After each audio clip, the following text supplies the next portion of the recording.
Hello दोस्तों, welcome my Tejashwi coaching.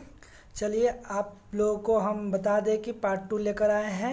भगवान बुद्ध से संबंधित प्रश्न हम लोग जानेंगे और महत्वपूर्ण जानकारी भी जानेंगे जो काफ़ी इम्पोर्टेंट है और हर एग्ज़ाम की दृष्टि से भी देखा जाए तो भी काफ़ी इम्पोर्टेंट है और अपनी अपनी जानकारी के लिए भी काफ़ी इम्पोर्टेंट है।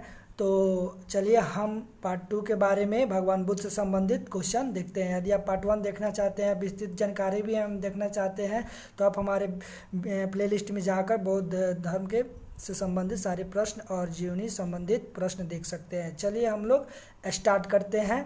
हम लोग बौद्ध धर्म से संबंधित संपूर्ण जानकारी जानते हैं। चलिए पहला क्वेश्चन है कि विश्व का सबसे वैज्ञानिक धर्म कौन सा है। अगर हम बात करें विश्व का सबसे वैज्ञानिक धर्म कौन सा है तो बौद्ध धर्म है। याद रखिएगा, बौद्ध धर्म सबसे विश्व का सबसे वैज्ञानिक धर्म कौन सा है, बौद्ध धर्म है। बौद्ध धर्म की शुरुआत किसने की थी तो तथागत बुद्ध ने की थी। किसने की थी, तथागत बुद्ध ने की थी। चलिए नेक्स्ट क्वेश्चन है 3 नंबर। तथागत बुद्ध के माता पिता का नाम क्या था। तो तथागत बुद्ध का माता पिता का नाम था महामाया और शुद्धोधन। याद रखिएगा कि महामाया और शुद्धोधन जो है वो तथागत बुद्ध के यानी महात्मा बुद्ध जी के यानी उनका बचपन का नाम सिद्धार्थ था। तो उनके सिद्धार्थ के माता पिता का नाम क्या था, महामाया शुद्धोधन था। चलिए तथा नेक्स्ट क्वेश्चन 4, तथागत बुद्ध के बचपन का नाम क्या था। तो तथागत बचपन के मतलब कि बचपन में नाम जो था महात्मा बुद्ध का नाम यानी सिद्धार्थ था। ओके, आप तो जानते हैं, पीछे मैंने बता चुके हैं। चलिए नेक्स्ट क्वेश्चन 5 नंबर है कि सिद्धार्थ किस के राजकुमार थे। आप जानते हैं कि सिद्धार्थ जो थे यानी भगवान बुद्ध किस राज्य के राजकुमार थे तो कपिल वस्तु के राजकुमार थे।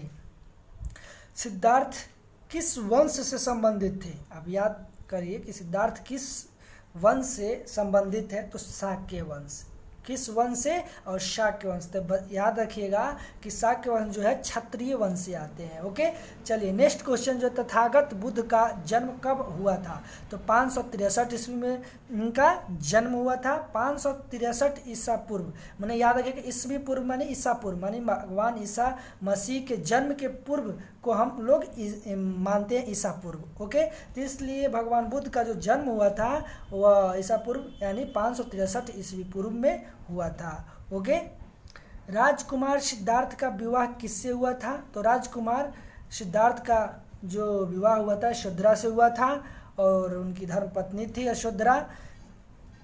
चलिए नेक्स्ट क्वेश्चन है सिद्धार्थ यशोधरा के पुत्र का नाम क्या था तो सिद्धार्थ यशोधरा के पुत्र का नाम था राहुल। ओके, आप जानते हैं कि सिद्धार्थ जी का मतलब भगवान बुद्ध का शादी यशोधरा के से हुआ था और यशोधरा के पुत्र का नाम क्या है तो राहुल है। सिद्धार्थ द्वारा गृह त्याग का मूल कारण क्या था तो याद रखिएगा तो सिद्धार्थ बचपन में 16 वर्ष की उम्र की अवस्था में ही उनकी शादी हुई थी।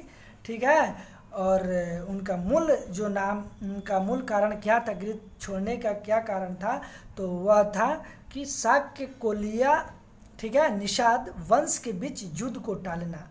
ठीक है, मतलब कि शाक्य कोलिया निषाद ठीक है वंश के बीच जो युद्ध को टालना था। ओके, याद रखिए कि सिद्धार्थ द्वारा जो गृह त्याग करने का मूल कारण यही था कि वह शाक्य कोलिया वंश के बीच युद्ध का टालना था। ठीक है, सिद्धार्थ द्वारा गृह त्याग के समय उनकी वायु कितनी थी। ठीक है, तो उनकी वायु उस समय घर जो त्याग किए थे सिद्धार्थ जी तो उनका उम्र था उस समय 29 वर्ष ही था। ठीक है, 16 वर्ष की उम्र में उनकी शादी हुई और 29 वर्ष की आयु में उसने अपने घर त्याग दिए थे। ठीक है, चलिए नेक्स्ट है कि सिद्धार्थ को राज्य सीमा से बाहर छोड़कर आने वाले नौकर का नाम क्या था। यानी एक बार फिर से क्वेश्चन रिपीट कर रहे हैं कि सिद्धार्थ को राज्य सीमा से बाहर छोड़कर आने वाले जो नौकर का नाम क्या था वह था छन्न। ठीक है, छन्न नाम था। तो सिद्धार्थ को राज्य सीमा से बाहर छोड़कर आने वाला जो नौकर का नाम क्या था तो छन्न था। गृह त्याग के बाद सिद्धार्थ ने क्या निश्चय किया था? 13 नंबर क्वेश्चन जो है, गृह त्याग के बाद सिद्धार्थ ने क्या निश्चय किया? तो ज्ञान की प्राप्ति। तो ज्ञान की प्राप्ति का मूल निश्चय था कि भगवान बुद्ध ने घर त्यागने के बाद उन्होंने एक निश्चय किया, वह क्या था? ज्ञान की प्राप्ति। ठीक है, चलिए नेक्स्ट क्वेश्चन 14 नंबर, सिद्धार्थ ने ब्राह्मण सन्यासियों का साथ क्यों छोड़ दिया?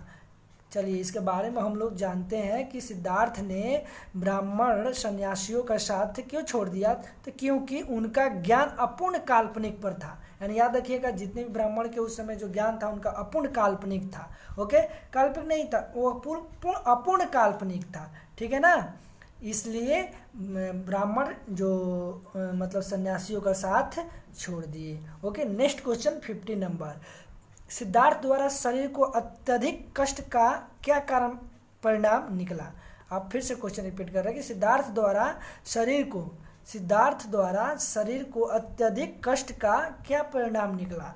तो शरीर बेहद कमजोर हो गया था। सिद्धार्थ द्वारा जो शरीर का अत्यधिक कष्ट जो दिए थे उसका क्या परिणाम निकला? तो शरीर जो था सिद्धार्थ का यानी भगवान बुद्ध जी का वो काफ़ी बेहद कमजोर हो गया था। ओके, नेक्स्ट 16 नंबर क्वेश्चन, 5 सन्यासियों के नाम जो सिद्धार्थ से नाराज होकर चले गए थे। 5 सन्यासियों के नाम बताए जो कि सिद्धार्थ यानी भगवान बुद्ध से नाराज होकर चले गए। वह कौन थे? कौंडन्य थे, भादीय थे, वज्य थे, अश्वजी थे और महानाम था। ठीक है, महानाम। ठीक है, तो याद रखिएगा जो 5 सन्यासी कौन कौन थे? तो कौंडिन्य, ठीक है, कौंडन्य, भद्दिय, वज्य, अश्वजी, महानाम। फिर से रिपीट कर रहे हैं आंसर, कौंडन्य, भद्दिय, वज्य, अश्वजी, महानाम। ठीक है, ये 5 सन्यासी जो थे सिद्धार्थ यानी भगवान बुद्ध जी से नाराज होकर चले गए थे। नेक्स्ट क्वेश्चन जो है 17 नंबर जो है कि जीर्ण शरीर लिए सिद्धार्थ को भोजन किसने खिलाया था? तो सुजाता ने खिलाया था। याद रखिएगा कि जीर्ण शरीर के लिए सिद्धार्थ को भोजन खिलाया, वो किसने खिलाया? तो सुजाता ने खिलाया। ओके, नेक्स्ट क्वेश्चन, अंत में सिद्धार्थ को कहाँ ज्ञान की प्राप्ति हुई? तो आप जानते हैं भगवान बुद्ध का जो ज्ञान की प्राप्ति हुई थी वह बोधि वृक्ष के नीचे हुई थी। ओके, भगवान बुद्ध का ज्ञान की प्राप्ति कहाँ हुई थी? तो भगवान बुद्ध जी का जो ज्ञान की प्राप्ति बोधि वृक्ष के नीचे हुआ था। ज्ञान प्राप्ति के बाद सिद्धार्थ का क्या नाम हुआ? जब भगवान बुद्ध यानी का उनका ज्ञान की प्राप्ति हो गया, मतलब कि ज्ञान प्राप्ति के बाद सिद्धार्थ उनका बचपन का नाम है, तो उनका नाम क्या दिया गया? यानी उनका नाम बुद्ध दिया गया। याद रखिएगा, भगवान बुद्ध का नाम दिया गया। ज्ञान प्राप्ति के बाद सिद्धार्थ वहीं से क्या कहलाने लगे? भगवान बुद्ध कहलाने लगे। चलिए नेक्स्ट 20 नंबर क्वेश्चन, भगवान बुद्ध का अर्थ क्या है? तो भगवान बुद्ध का अर्थ है कि राग, द्वेष, मोह से ऊपर उठकर पूर्ण ज्ञानी पुरुष। ठीक है, तो भगवान बुद्ध का अर्थ क्या हुआ? तो राग, द्वेष, मोह से ऊपर उठकर पूर्ण ज्ञानी पुरुष बनना यानी भगवान बुद्ध का अर्थ था। ओके, नेक्स्ट जो क्वेश्चन है 21, भगवान बुद्ध के ज्ञान प्राप्ति के उद्देश्य क्या था? भगवान बुद्ध जी के ज्ञान प्राप्ति का क्या उद्देश्य था? तो मनुष्यों के दुख और अंधविश्वास दूर करना। भगवान बुद्ध के क्या उद्देश्य था? तो भगवान बुद्ध के ज्ञान प्राप्ति का मुख्य उद्देश्य यही था कि मनुष्यों के दुख को दूर करना और अंधविश्वास से काफ़ी दूर करना, अंधविश्वास और काल्पनिक को काफ़ी दूर करना। ओके, चलिए नेक्स्ट क्वेश्चन जो है 22 नंबर, भगवान बुद्ध ने प्रथम उपदेश किसे दिया था? भगवान बुद्ध ने प्रथम उपदेश अपने 5 नाराज सन्यासियों को किसको दिए थे? तो अपने 5 नाराज सन्यासियों को दिए थे। ठीक है, चलिए नेक्स्ट क्वेश्चन है त्रिशरण क्या है? तो त्रिशरण का मतलब होता है कि मैं बुद्ध की शरण में जाता हूँ। ठीक है, याद रखिएगा, त्रिशरण एक त्रिरत्न होता है और दूसरा है त्रिशरण। त्रिशरण का मतलब हुआ कि मैं भगवान बुद्ध की शरण में जाता हूँ, मैं धम्म की शरण में जाता हूँ, मैं संघ की शरण में जाता हूँ। यानी त्रिशरण यानी रत्न यानी बुद्ध, धम्म, संघ। याद रखिएगा, तो त्रिशरण यानी शरण की बात किया जाए तो याद रखिएगा, मैं बुद्ध की शरण में जाता हूँ, ठीक है, और मैं धम्म की शरण में जाता हूँ और मैं संघ की शरण में जाता हूँ। अगर रत्न की बात करें तो बुद्ध, धम्म, संघ, 3 रत्न थे। ठीक है, चलिए नेक्स्ट क्वेश्चन है पंचशील क्या है? तो पंचशील का मतलब हुआ प्राणी हिंसा ना करना। याद रखिएगा, पंचशील का मतलब क्या होता है? पंचशील, सॉरी, पंचशील क्या है? तो पंचशील का अर्थ होता है कि प्राणी हिंसा ना करना, चोरी ना करना, विचार ना करना, ठीक है, निंदा ना करना, शराब और मादक पदार्थों का सेवन ना करना। काफ़ी इंपॉर्टेंट क्वेश्चन है, किसी भी एग्जाम में पूछता है कि पंचशील क्या है भगवान बुद्ध जी के पंचशील के बारे में। तो यही पंचशील जो है प्राणियों के मतलब प्राणियों को हिंसा नहीं करना चाहिए, चोरी नहीं करना चाहिए, अब विचार मतलब कि अनादर नहीं करना चाहिए, ठीक है, और निंदा किसी का नहीं करना चाहिए, शराब और मादक पदार्थों का सेवन नहीं करना चाहिए। यह पंचशील के कारण थे। अब नेक्स्ट क्वेश्चन 25, जो अष्टांगिक मार्ग क्या है? तो अष्टांगिक मार्ग का मतलब होता है सम्यक दृष्टि। अष्टांगिक मार्ग याद रखिएगा, अष्टांगिक मार्ग सम्यक दृष्टि, सम्यक संकल्प, सम्यक वाणी, सम्यक कर्मांत, सम्यक आजीविका, सम्यक व्यायाम, सम्यक स्मृति, सम्यक समाधि।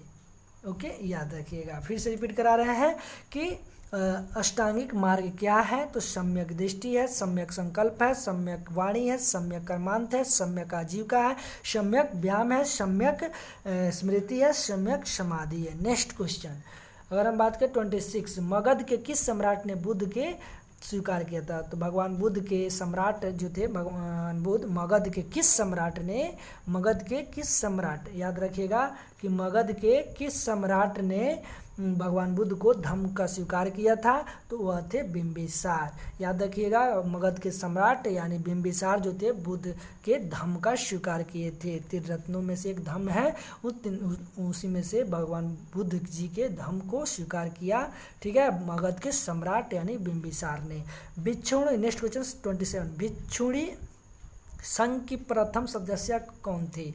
तो महाप्रजापति गौतमी। प्रजापति गौतमी जो थी उनकी मतलब दूसरी माता थी, ठीक है, जिनका पालन पोषण महात्मा बुद्ध जी का किए थे। तो भिक्षुणी की संघ की प्रथम सदस्य कौन थी? महाप्रजापति गौतमी थी, ठीक है। भगवान बुद्ध ने किस वर्ण के लोगों को दीक्षा दी थी? तो याद रखिएगा, भगवान बुद्ध जी थे तो किस वर्ण के लोगों को दीक्षा दिए थे? तो आप याद रखिएगा, बिना किसी भेदभाव के सभी को दिए थे। याद रखिएगा, भगवान बुद्ध ने जी किस वर्णों के लोगों को दीक्षा दी थी? बिना किसी भेदभाव के सभी लोगों को। चलिए नेक्स्ट क्वेश्चन जो है ये 29 नंबर, संघदान हेतु प्रसिद्ध व्यक्ति कौन था? संघदान हेतु प्रसिद्ध व्यक्ति कौन था? तो अनाथ पिंडक। कौन थे?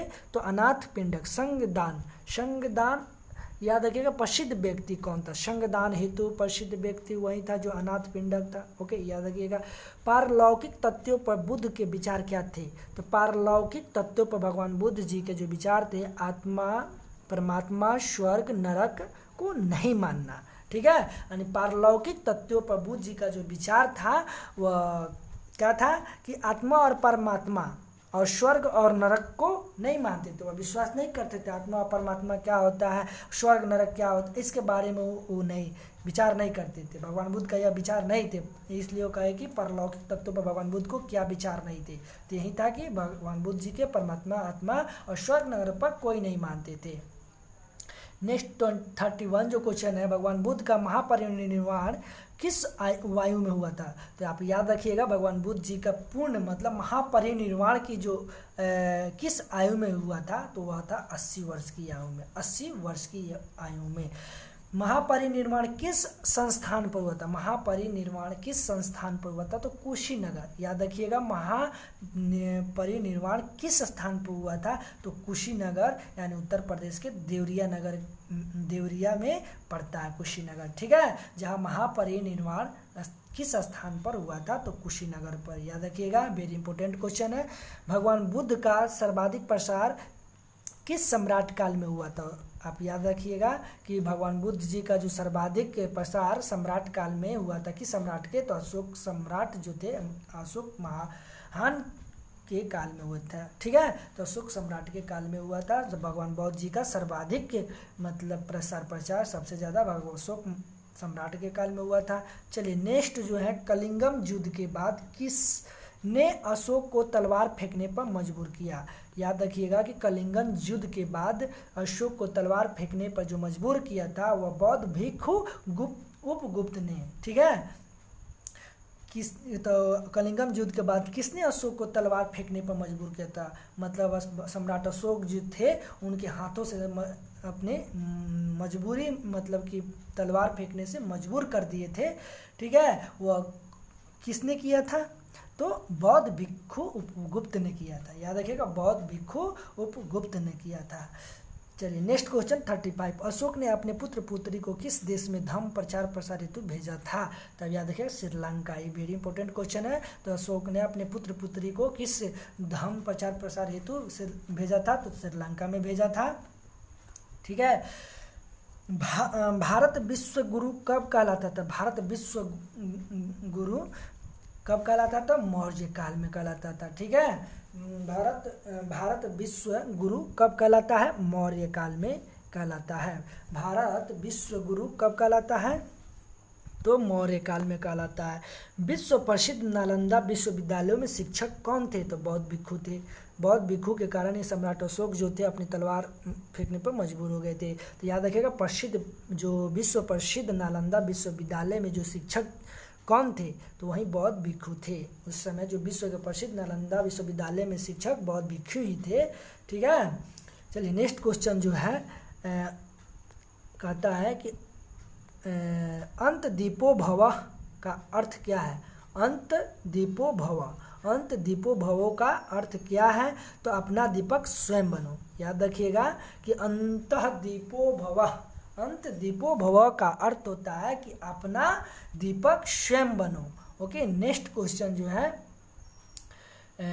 विश्व का सर्वश्रेष्ठ धर्म ग्रंथ कौन सा है? तो विश्व का सर्वश्रेष्ठ धर्म मैंने बता दिया था कि विश्व का सर्वश्रेष्ठ जो धर्म है वह है बुद्ध धर्म। ठीक है, विश्व का सर्वश्रेष्ठ धर्म ग्रंथ कौन सा है? तो बुद्ध और उनका धम्म। ठीक है, याद रखिएगा, बुद्ध और धम्म यानी धम्म ग्रंथ वही धम्म है। ठीक है, तो बुद्ध विश्व का सर्वश्रेष्ठ धम्म ग्रंथ बुद्ध और उनका धम्म है। त्रिपिटक क्या है? तो त्रिपिटक होता है सुत्त पिटक, धम्म पिटक, विनय पिटक। तो याद रखिएगा त्रिपिटक त्रिरत्न में आते समधर्म। ठीक है, तो याद रखिएगा त्रिपिटक है तो सुत्त पिटक, धम्म पिटक, विनय पिटक।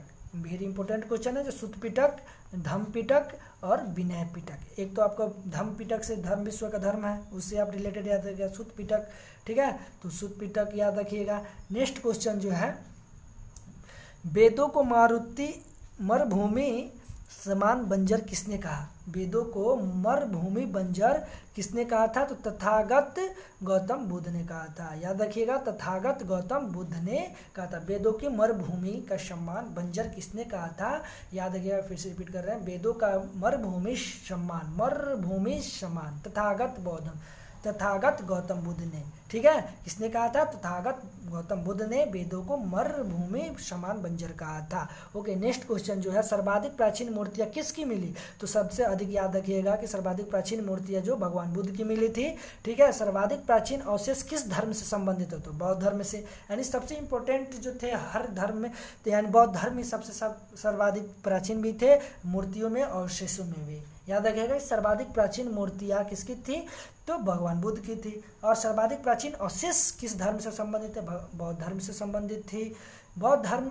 नेक्स्ट क्वेश्चन 44 जो है बौद्ध धर्म यानी बुद्ध के उपदेश की भाषा कैसी थी? तो आप याद रखिएगा, भगवान बुद्ध जो उपदेश दिए थे उनकी भाषा जो था पाली था। ठीक है, वेरी इंपॉर्टेंट क्वेश्चन जो कि हर एग्जाम में पूछता है। याद रखिएगा, बुद्ध के जो उपदेश है किस भाषा में दिए थे? तो पाली भाषा में दिए थे। विश्व के कितने देशों में धर्म है? याद रखिएगा, विश्व के कितने देशों में धर्म है? तो विश्व के कितने देशों में बौद्ध धर्म है? तो लगभग 56 देशों में। याद रखिएगा, विश्व के कितने देशों में बौद्ध धर्म है? तो बौद्ध धर्म 56 देशों में है। ओके, 46 नंबर क्वेश्चन, सन 2011 की जनगणना के अनुसार भारत में बौद्धों का प्रतिशत कितना था?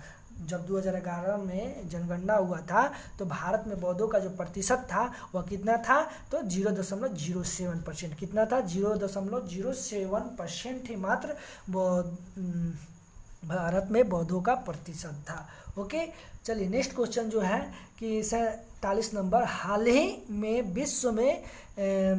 में विश्व धर्म संसद द्वारा दुनिया का सर्वश्रेष्ठ धर्म किसे चुना गया? तो बौद्ध धर्म को। याद रखिएगा, हाल ही में, अभी प्रेजेंट में, कि विश्व धर्म संसद द्वारा, विश्व धर्म यानी भारत में बहुत सारे, विश्व में बहुत सारे धर्म है, यानी विश्व धर्म संसद द्वारा दुनिया का सर्वश्रेष्ठ धर्म चुना गया तो वह है बौद्ध धर्म को चुना गया है। बौद्ध धर्म के मूल सिद्धांत क्या है? याद रखिए क्वेश्चन, बौद्ध धर्म का मूल सिद्धांत यही था कि सत्य और अहिंसा था और स्वतंत्रता था। 3 चीज था। बौद्ध धर्म के मूल सिद्धांत क्या था? सत्य, अहिंसा, स्वतंत्रता। श्रीलंका के किस क्रिकेट खिलाड़ी ने बौद्ध धर्म को अपनाया? श्रीलंका के तो सन्नथ जयसूर्या ने। सन्नथ जयसूर्या जो थे वो श्रीलंका के क्रिकेट खिलाड़ी थे, ठीक है। श्रीलंका के क्रिकेट खिलाड़ी सन्नथ जयसूर्या जो बौद्ध धर्म को अपनाए थे। 50 नंबर क्वेश्चन जो है लास्ट क्वेश्चन, कि हिंदू राष्ट्र होने के